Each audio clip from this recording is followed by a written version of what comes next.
بسم اللہ الرحمن الرحیم۔ السلام علیکم ناظرین، میں ہوں اظہر الدین ساگر۔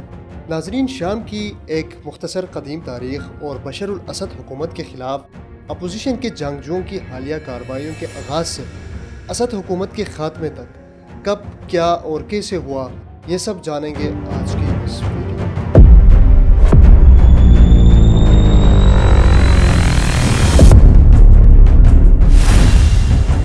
شام میں اسد خاندان کے 50 سالہ دور حکومت ایک بڑی عوامی بغاوت، سیاسی اور عسکری جدوجہد، اپوزیشن فورسز کے اتحاد اور کئی سال کی خانہ جنگی کے بعد آخرکار ختم ہوا، جب 27 نومبر 2024 کو اپوزیشن نے حکومتی فورسز کے خلاف فیصلہ کن کارروائی کی، جس کے دوران شام کے اہم شہروں پر قبضہ کر لیا گیا اور شام میں اسد خاندان کے 50 سالہ دور حکومت کا ایک ہفتے میں خاتمہ ہو گیا۔ شام کی ہزاروں سالہ تاریخ کو انسانی تہذیب کا ایک قدیم مرکز مانا جاتا ہے۔ شام میں دنیا کی قدیم ترین آبادیوں میں سے ایک موجود ہے۔ شام کی تاریخ در حقیقت آرٹ، ثقافت اور انسانی تعلقات کی دریافت کا سفر ہے۔ بحیرہ روم کے مشرقی ساحل پر واقع شام کی سرزمین کے ہر قدم پر ایک تاریخ موجود ہے۔ اسے دنیا کی مختلف تہذیبوں کے ملاپ کی سرزمین اور مشرق و مغرب کے درمیان ایک پل کی حیثیت بھی حاصل ہے۔ ہزاروں سالوں سے بحر اوقیانوس اور دریائے فرات کے درمیان کا یہ علاقہ تاریخی تبدیلیوں کا مرکز رہا ہے۔ یہاں دنیا کی قدیم ترین عمارات اور مذاہب کے آثار بھی ملتے ہیں۔ شام کے صحرا، وادیاں، ساحل، عبادت گاہیں، نوادرات اور محلات سب اپنے اندر صدیوں پرانی تاریخ سموئے ہوئے ہیں۔ عیسائیت کی بنیاد اور حضرت عیسیٰ علیہ السلام کی تعلیمات کا آغاز بھی شام ہی سے ہوا ہے۔ اسی طرح دمشق کو طویل عرصے تک اسلامی دارالسلطنت کی حیثیت حاصل رہی ہے۔ اسپین اور ایشیا تک اسلام کا ابدی پیغام بھی شام ہی سے پہنچا ہے۔ شام کے دارالحکومت دمشق کے بارے میں یہ بھی کہا جاتا ہے کہ یہ دنیا کا ایسا شہر ہے جو کبھی تباہ و برباد نہیں ہوا ہے۔ یہی وجہ ہے کہ دمشق شہر کی گلیوں میں جدید اور قدیم کا ایسا امتزاج نظر آتا ہے جو شاید ہی دنیا میں کہیں دیکھا جا سکے۔ یونانی اور رومن دور میں یہ شہر تہذیب و تمدن کا مرکز رہا۔ اگر شام کی کل آبادی کی بات کی جائے تو شام کی 82% آبادی مسلمان ہے، 13% عیسائی، جبکہ بقایا 5% آبادی میں دوسرے مذاہب کے افراد شامل ہیں، جبکہ مجموعی آبادی 2 کروڑ سے زائد ہے۔ اگر شام کی قدیم تاریخ کی بات کی جائے تو شام قدیم کنعانی، اکادی اور ارامی تہذیبوں کا مرکز رہا ہے۔ مختلف ادوار میں شام پر مصری، ہتی، اشوری، ایرانی، یونانی، رومی اور بازنطینی سلطنتوں کا قبضہ رہا ہے۔ حضرت عمر بن خطاب کے دور خلافت میں عرب مسلمان اپنے ساتھ ایک نیا مذہب، مقدس کتاب قرآن، نئی فکری سوچ اور قانونی نظام لے کر پہلی مرتبہ شام میں داخل ہوئے۔ 750 عیسوی تک شام میں عمومی سلطنت قائم رہی، لیکن اسی سال عباسیوں نے عمومی سلطنت ختم کر کے شام کا مرکز دمشق سے بغداد منتقل کر دیا۔ اس کے بعد شام پر سلجوق، ایوبی اور مملوکوں نے بھی حکومت کی۔ 1516 میں سلطنت عثمانیہ نے مملوکوں کو شکست دے کر شام پر قبضہ کر دیا اور عثمانی سلطنت نے شام پر تقریباً 402 سال تک حکمرانی کی، اور شام 1918 میں پہلی جنگ عظیم کے اختتام پر عثمانی سلطنت کے زوال تک ان کے زیر انتظام رہا۔ اس عرصے میں شام عثمانی سلطنت کا ایک اہم صوبہ تھا جو سیاسی اور تجارتی لحاظ سے مرکزی حیثیت رکھتا تھا۔ 19ویں صدی کے شروع تک زیادہ تر حصہ عثمانی سلطنت کے ماتحت رہا۔ 1918 میں فرانسیسیوں اور برطانوی گٹھ جوڑ سے حکومت قائم ہوئی، بعد میں یہ فرانس کے قبضے میں آ گیا، لیکن اسی سال فیصل بن حسین نے دمشق میں ایک قومی حکومت قائم کی، جس کے تحت شام کے کچھ علاقے لبنان، اردن اور فلسطین کے کچھ علاقے شامل تھے۔ جب 1921 میں شام 6 ریاستوں میں تقسیم ہوا تو اسی اثناء شام دیگر تحریکوں کی مزاحمت کا شکار رہا، جس میں فرانس شام کو طویل مصنوعی آزادی کا دھوکہ دیتا رہا اور 1932 میں پہلی دفعہ شام میں آزادی کا اعلان ہوا۔ لیکن فرانس کی جنگی حکمت عملی اور ہٹ درمی شام کی آزادی میں رکاوٹ بن گئی۔ دوسری جنگ عظیم کے بعد فرانس، برطانیہ اور دیگر یورپی ممالک معاشی بدحالی کا شکار ہو گئے، تو ان تمام ممالک نے محسوس کیا کہ جن پر وہ قابض تھے ان کو معاشی بدحالی کی وجہ سے چلانا مشکل ہو گیا۔ تو اپریل 1946 میں فرانسیسی افواج ملک سے نکل گئے اور دمشق، ایک بار پھر آزاد شام کا دارالحکومت بن گیا۔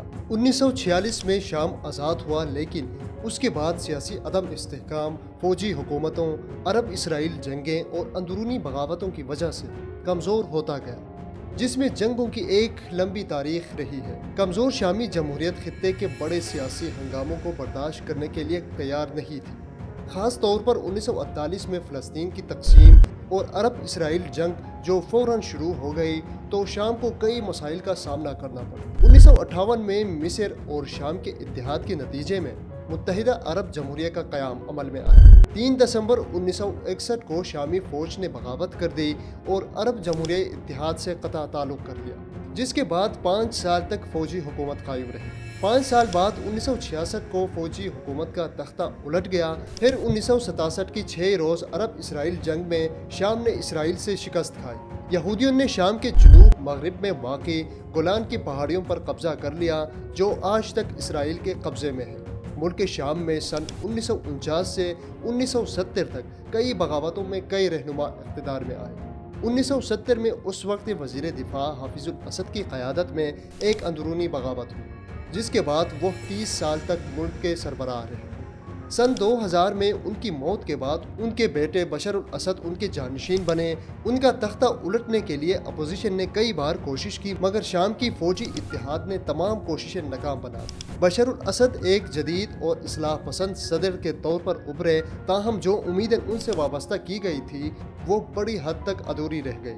بشار الاسد کو وراثت میں ایک ایسا ملک ملا جہاں حکومت کا کنٹرول سخت رہتا تھا اور ایسا سیاسی نظام تھا جس کے بارے میں ناقدین مخالفین کو دبانے کا الزام لگاتے تھے، یعنی کسی قسم کی اپوزیشن کو برداشت نہیں کیا جاتا تھا۔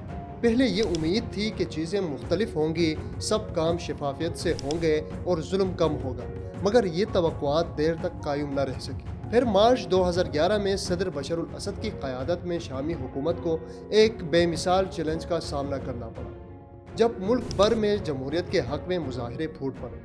شامی حکومت نے احتجاج کو دبانے کے لیے پرتشدد کریک ڈاؤن کے ساتھ ساتھ پولیس، فوج اور نیم فوجی دستوں کا بھرپور استعمال کیا۔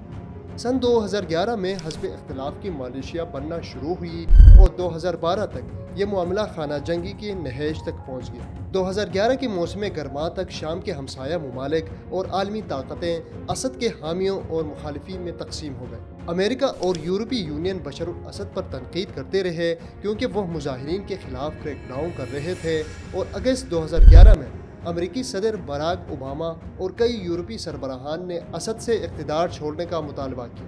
تاہم شام کے دیرینہ اتحادی ایران اور روس نے اپنی حمایت جاری رکھی، اور اکتوبر 2011 میں روس اور چین نے اسد کے خلاف اقوام متحدہ کی سلامتی کونسل کی قرارداد کو ویٹو کیا تھا۔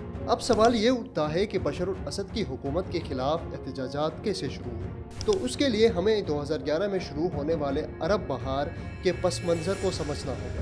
اس وقت عرب دنیا میں کئی ممالک میں عوامی احتجاج کا سلسلہ شروع ہوا، جن کا مقصد حکومتوں میں اصلاحات، امریت کے خاتمے اور جمہوریت کا قیام تھا۔ شام میں بھی یہ تحریک شروع ہوئی، لیکن حالات انتہائی پیچیدہ ہوتے گئے اور یہ ایک خونی خانہ جنگی میں تبدیل ہو گئے۔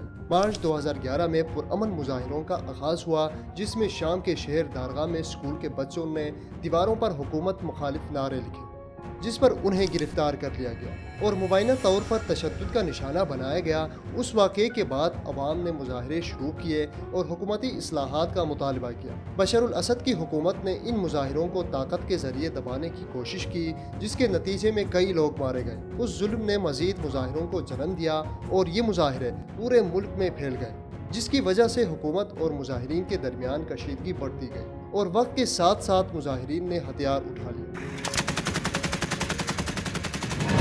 اور یوں شام میں مختلف گروپ وجود میں آئے، جن میں سے کچھ جمہوریت چاہتے تھے اور کچھ اپنی مخصوص نظریاتی یا فرقہ وارانہ ایجنڈے کے ساتھ شامل ہوئے۔ خانہ جنگی کے اس دور میں دمشق ایک دہائی سے زیادہ عرصے تک محفوظ پناہ گاہ رہا، مگر اپوزیشن جنگجوؤں کی اتحاد نے 27 نومبر 2024 کو حکومت کی حامی فورسز کے خلاف ایک بڑی کارروائی کا آغاز کیا اور 8 دسمبر 2024 کو بشار الاسد کا تختہ الٹ دیا گیا۔ بشار الاسد شام چھوڑ کر فرار ہوا اور یوں اسد خاندان کی 50 سالہ دور حکومت کا خاتمہ ہو گیا۔